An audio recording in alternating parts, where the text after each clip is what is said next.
Listen, I've been monitoring galactic communications for 300 cycles now, and I've seen some pretty ridiculous things.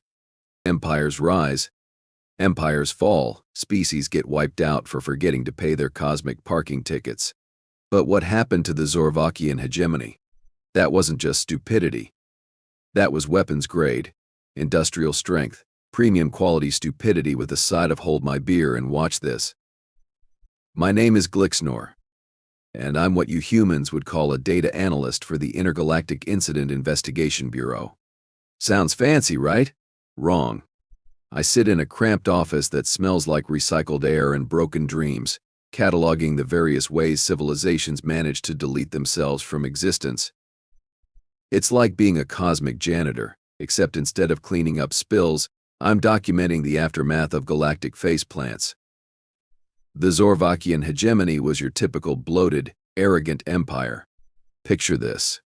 A species that looked like oversized purple praying mantises, but with the personality of a tax auditor and the diplomatic skills of a hungry wolverine. They'd been stomping around the galaxy for about 2,000 years, subjugating planets, enslaving species, and generally being the kind of neighbors that make you want to move to a different galaxy entirely. Their military was impressive. I'll give them that. 15,000 star destroyers, each one capable of glassing a planet in under 6 minutes. Their flagship, the inevitable Dominion, was the size of a small moon and had enough firepower to make supernovas look like birthday candles. They'd conquered 47 systems, enslaved 32 species, and had never met a diplomatic solution they couldn't solve with overwhelming violence. Emperor Zylaxus the Merciless ruled from his crystal palace on Zorvak Prime, surrounded by advisors who were too scared to tell him when he had food stuck in his mandibles, let alone when he was making catastrophically bad decisions. The guy had an ego the size of a galactic cluster, and about as much common sense as a black hole has table manners. Now, here's where it gets interesting. The Zorvakians had been expanding their territory for decades, gobbling up uninhabited systems like they were at an all-you-can-eat buffet. They'd recently set their sights on a particularly remote system on the edge of the Milky Way. Nothing special about it, really. One yellow star, a few rocky planets, some gas giants. The third planet was inhabited, but the locals seemed primitive. No space travel, no energy weapons, no planetary defense grid. Easy pickings, right? Wrong. So very spectacularly wrong. The planet was called Terra, or Earth as the locals called it. The inhabitants were these weird bipedal creatures called humans. They looked fragile, soft, like someone had taken a proper warrior species and run it through a softening machine. No natural weapons, no armored carapaces, no acid spit. Just pink, squishy things that wore artificial coverings and seemed to spend most of their time arguing with each other about imaginary concepts. The Zorvakian Advanced Scout, Commander Vex Thul, filed his report with the kind of casual arrogance that should have been a warning sign. Primitive species, he wrote. No unified government, constant internal conflicts, technology equivalent to our ancestors from 5,000 years ago. Recommend immediate occupation. Resistance will be minimal. Emperor Zylaxus read the report while lounging in his throne room, probably picking his teeth with the bone of some extinct species. Excellent, he hissed through his translator. Deploy the 5th Fleet. I want this system pacified within 1 standard cycle. The 5th Fleet was overkill for a primitive planet. 50 star destroyers, 200 support vessels, and enough Marines to occupy a dozen worlds. Admiral Korthak, the fleet commander, probably thought he was being sent on a vacation. A nice, easy conquest to pad his service record. But here's the thing about humans that the Zorvakians didn't understand, and frankly, that most of the galaxy doesn't understand. They're completely insane. Not the oh dear. They're a bit eccentric kind of insane. I'm talking about the hold my fermented beverage and watch me solve this problem with explosives kind of insane. The Zorvakians had done their homework, sort of. They'd observed human military technology, cataloged their weapons, analyzed their tactics. On paper, it looked like a total mismatch. The humans had chemical propulsion rockets, primitive energy weapons, and their most advanced artificial intelligence was apparently obsessed with cat videos. What the Zorvakians hadn't counted on was human creativity, or stubbornness, or the fact that when you back a human into a corner, they don't just fight back, they fight back with style, panache, and a complete disregard for the laws of physics, and common sense, and basic survival instincts. The invasion began on a Tuesday. The Zorvakian fleet dropped out of hyperspace in Earth's solar system, expecting to find a peaceful little world ready to roll over and accept their new overlords. Instead, they found something that made Admiral Korthak's antennae twitch with confusion. Every single human government, from the largest superpower to the smallest island nation, had apparently decided that their various disagreements could wait. They'd united against the alien threat with the kind of speed and efficiency that would have impressed a military strategist, if it hadn't been so terrifyingly unexpected. The first sign that things weren't going according to plan came when the Zorvakian fleet detected multiple objects launching from Earth's surface. Not missiles, those they could handle. These were faster, more agile, and seemed to be following flight patterns that defied conventional physics. "Sir," reported the fleet's sensor operator, his voice crackling with confusion. "I'm detecting what appears to be modified civilian aircraft. They're moving at velocities that should tear apart their primitive materials." Admiral Korthak leaned forward in his command chair. "Civilian aircraft? Are you certain?" "Yes, sir. But they've been enhanced. I'm reading energy signatures that don't match any known human technology. It's like they've strapped rocket engines to their atmospheric vehicles and reinforced them with I don't know what." What the Zorvakians were seeing was the result of humanity's greatest strength, their ability to take any problem and solve it with whatever they had lying around. Faced with an alien invasion, humans had done what humans do best. They'd improvised. Fighter jets had been retrofitted with experimental pulse engines. Cargo planes had been converted into missile platforms. Someone had apparently strapped warp drive components to a crop duster, and it was somehow working. The human response wasn't coordinated in any military sense. It was pure, beautiful, terrifying improvisation. The battle, if you could call it that, lasted exactly 47 minutes. The Zorvakians, expecting to face primitive projectile weapons, instead found themselves dealing with humans who had apparently decided that the laws of physics were more like gentle suggestions. One human pilot, flying what the Zorvakians later identified as a Cessna that had been modified with alien technology salvaged from a crashed probe, managed to disable 3 Star destroyers by flying directly through their shield generators. The pilot survived, incidentally, which should have been impossible given that the maneuver involved flying through a field of energy that could vaporize a small asteroid. But the real shock came when the humans started talking to them, not through official diplomatic channels, not through carefully crafted first contact protocols. They just started broadcasting on every frequency, in dozens of languages, with messages that ranged from formal diplomatic protests to what appeared to be recreational insults. The message that got Emperor Zylaxus's attention was delivered by a human female named Captain Sarah Martinez, broadcasting from what appeared to be a heavily modified space station. She was young, maybe 30 Earth years, with dark hair and eyes that held the kind of dangerous intelligence that should have been a warning sign. "Attention, purple bug people," she began, her voice carrying across the void with crystal clarity. "This is Captain Martinez of the Terran Defense Force. You have approximately 10 minutes to turn your ships around and get the hell out of our solar system, or we're going to demonstrate why humans are the galaxy's least favorite neighbors." Admiral Korthak burst into laughter. 10 minutes? This primitive species is giving us ultimatums? Signal the fleet. Begin orbital bombardment of their major population centers. That was when everything went sideways. The humans, it turned out, had been expecting this. They'd been preparing for it. While the Zorvakians were busy being arrogant, the humans had been busy being human, which meant they'd found the most complicated, dangerous, and utterly ridiculous solution to their invasion problem. They'd built a weapon. Not just any weapon, a weapon that violated so many laws of physics that it should have been illegal in 17 different dimensions. They called it the Baba Yaga Protocol, and when Captain Martinez activated it, Reality itself seemed to hold its breath. The weapon wasn't a bomb, wasn't a laser, wasn't anything that conventional military doctrine would recognize. It was something new, something that could only have been created by a species that looked at the impossible and said, "Challenge accepted." Space around the Zorvakian fleet began to bend, not in the way that gravity bends space. This was different. This was space being folded, twisted, and generally treated with the kind of casual disrespect that would make a physicist weep. "Sir." The sensor operator's voice was now officially panicked.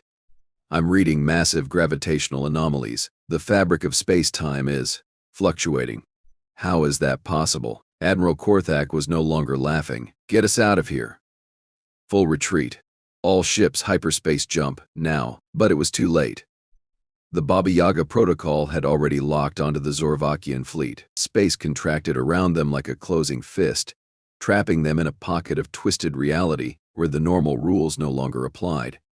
And then, just to add insult to injury, the humans started broadcasting music, not war songs, not martial anthems. They started playing what their databases identified as heavy metal, which seemed to be a form of audio warfare designed to cause maximum psychological damage. The last transmission from Admiral Korthak was a single word: impossible. 24 hours later, the Zorvakian Fifth Fleet was gone. Not destroyed, not damaged, gone. Vanished, erased from existence with the kind of thoroughness that usually required a supernova.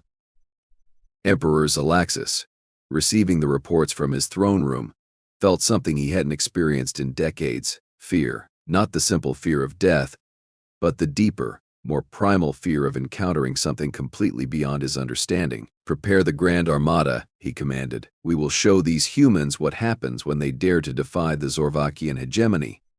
And that, my friends, was when the Zorvakians made their second mistake, because while they were busy being outraged, the humans were busy being human. And when humans decide that someone needs to be taught a lesson, well, let's just say that the lesson tends to be memorable. The Grand Armada was everything the Zorvakians had. Every ship, every weapon, every soldier.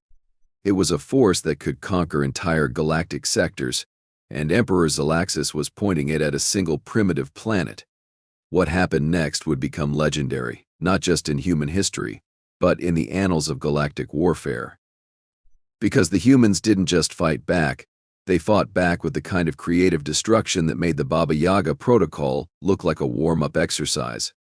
But that's a story for another day. Right now, Ed, I need to file this report and try to explain to my superiors how a species that hadn't even achieved faster than light travel managed to make an entire galactic empire disappear.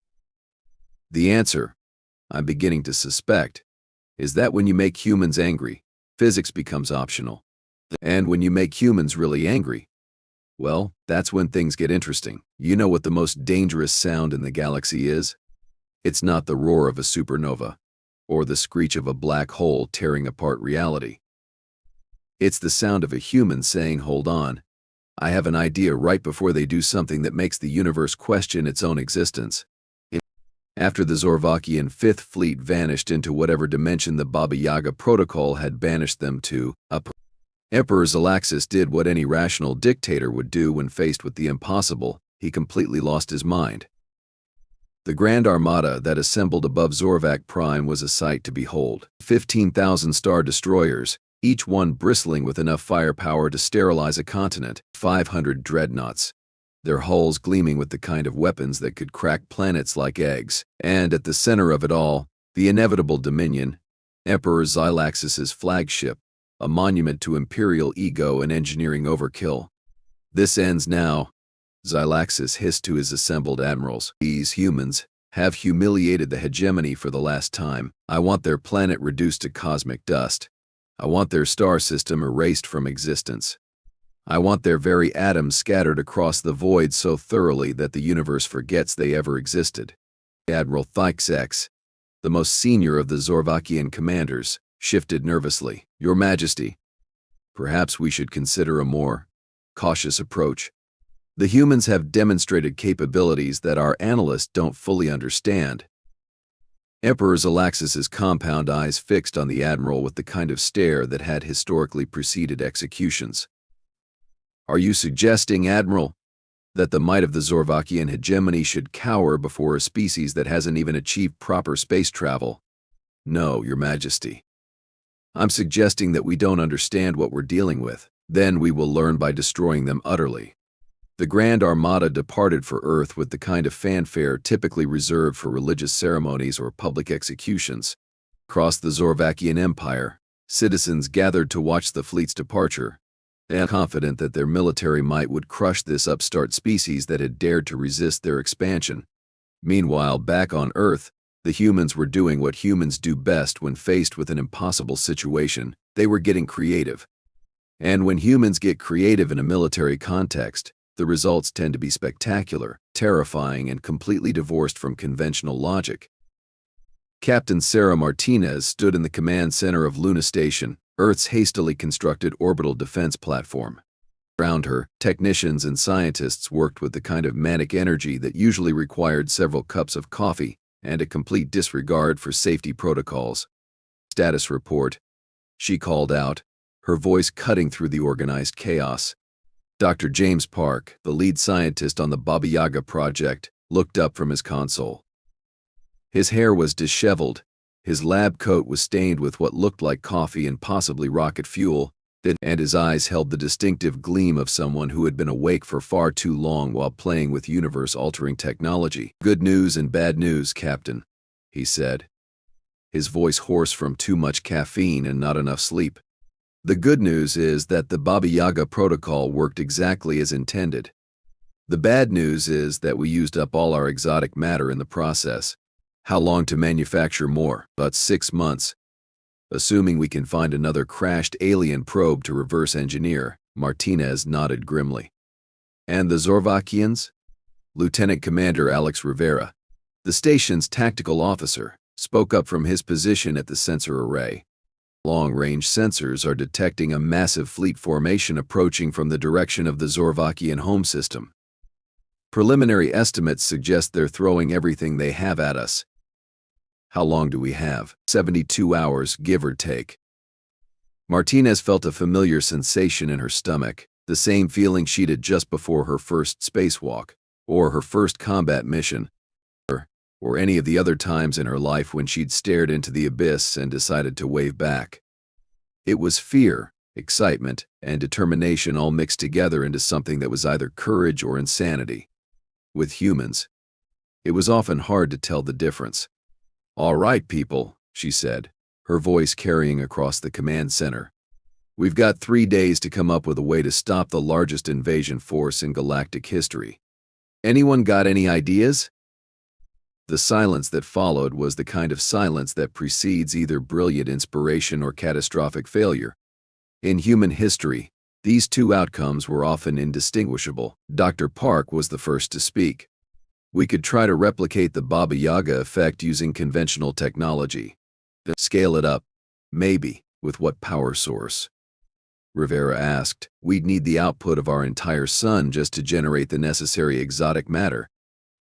That was when Engineer First Class Maria Santos spoke up from her position at the power management console.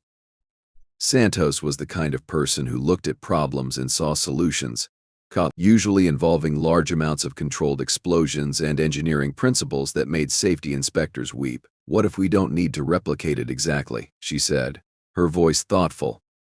"What if we use the same principle but apply it differently?" Every eye in the command center turned to her. In the human military, when an engineer gets that particular tone in their voice, it usually means someone is about to have a very bad day, or a very good day, depending on which side of the explosion you're standing on. "Explain," Martinez said.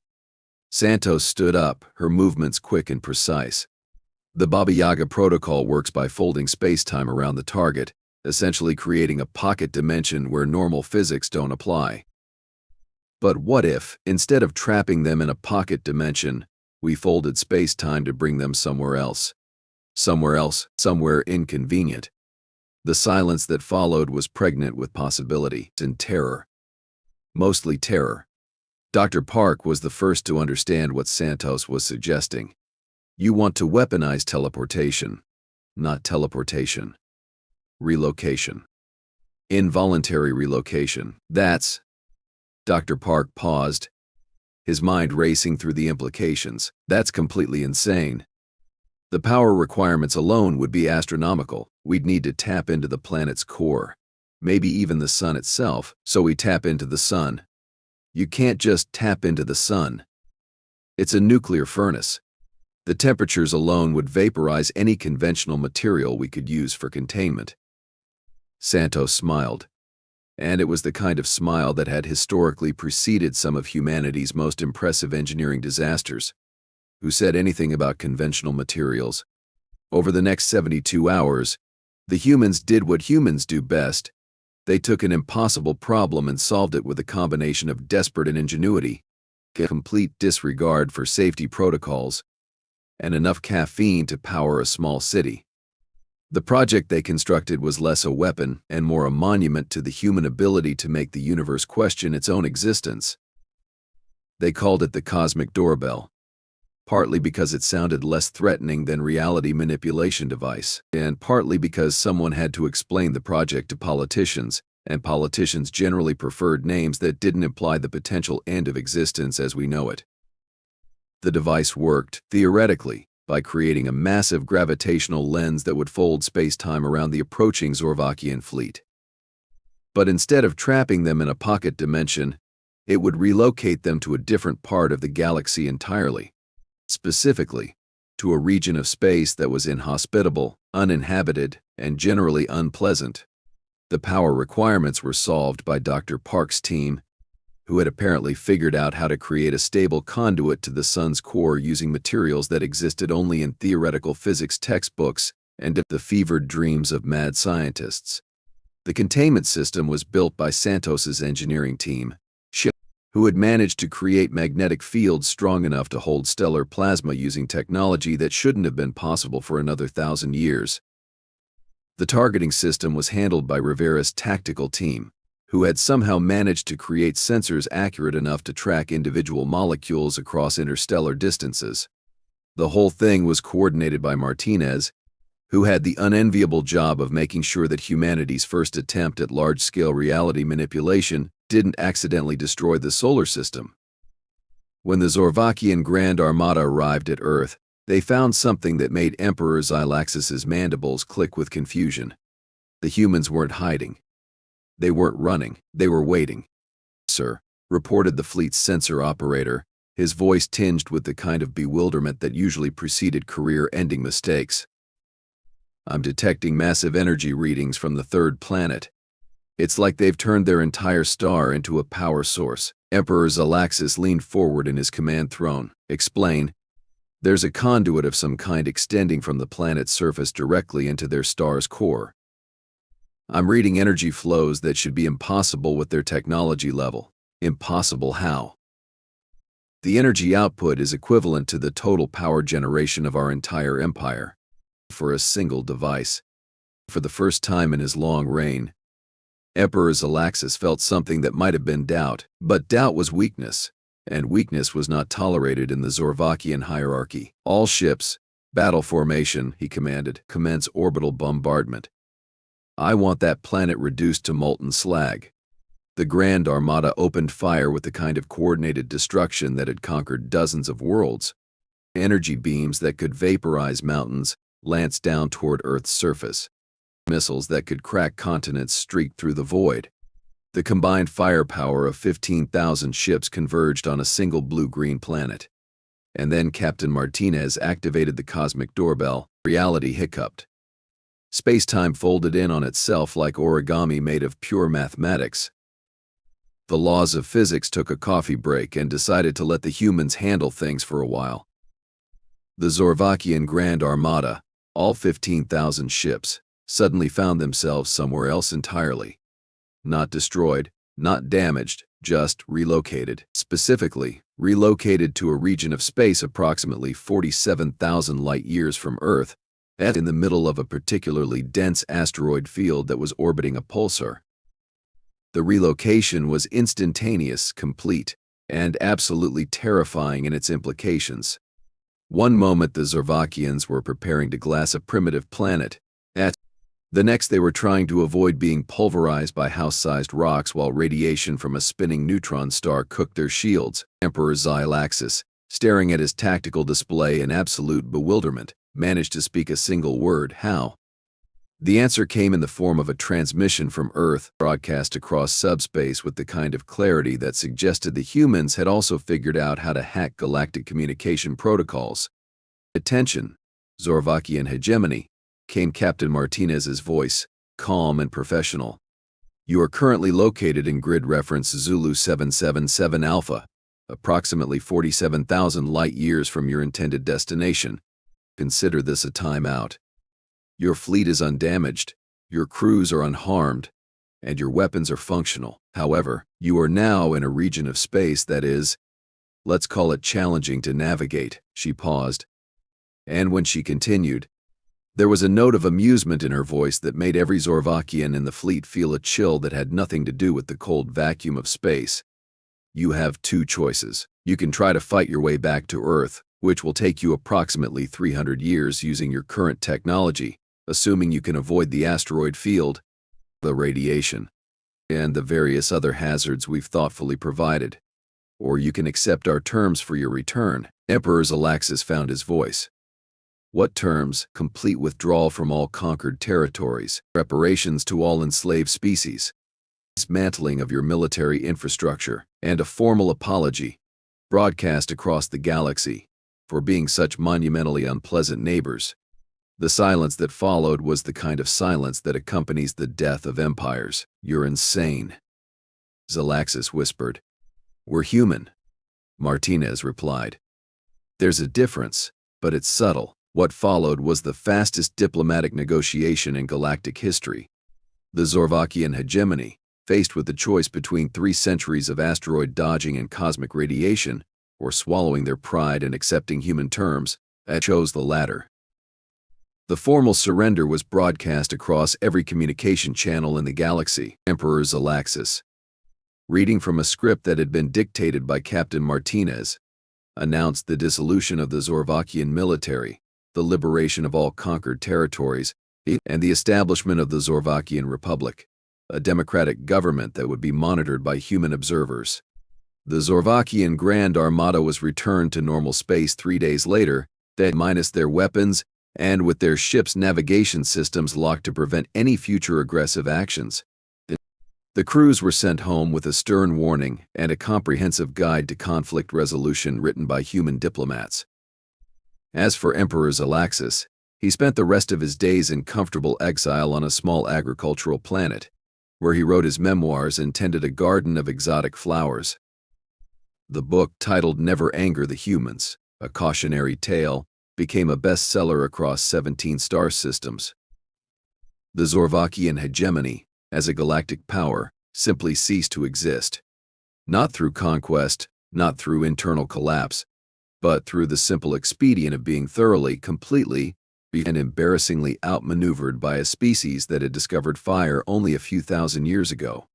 And that, my friends, is how humanity earned its reputation as the galaxy's most dangerous neighbors, not through conquest, not through expansion, but through the simple demonstration that when humans get angry, physics becomes optional, common sense becomes negotiable, and the impossible becomes Tuesday afternoon. The moral of the story: don't make humans angry. And if you do make them angry, don't compound the mistake by underestimating them. Because humans don't just fight back. They fight back with style, creativity, and a complete disregard for the way things are supposed to work. The universe is a big place full of wonders and terrors and civilizations that span galaxies. But somewhere in a small corner of it, on a little blue-green planet orbiting an ordinary yellow star, there's a species that looked at the impossible and said, "Challenge accepted." And that, more than any weapon or any army, is what makes them truly dangerous. Case closed. File archived.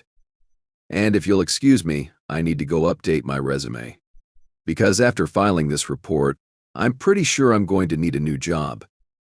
Preferably one that doesn't involve documenting the various ways humans can make reality sit up and beg.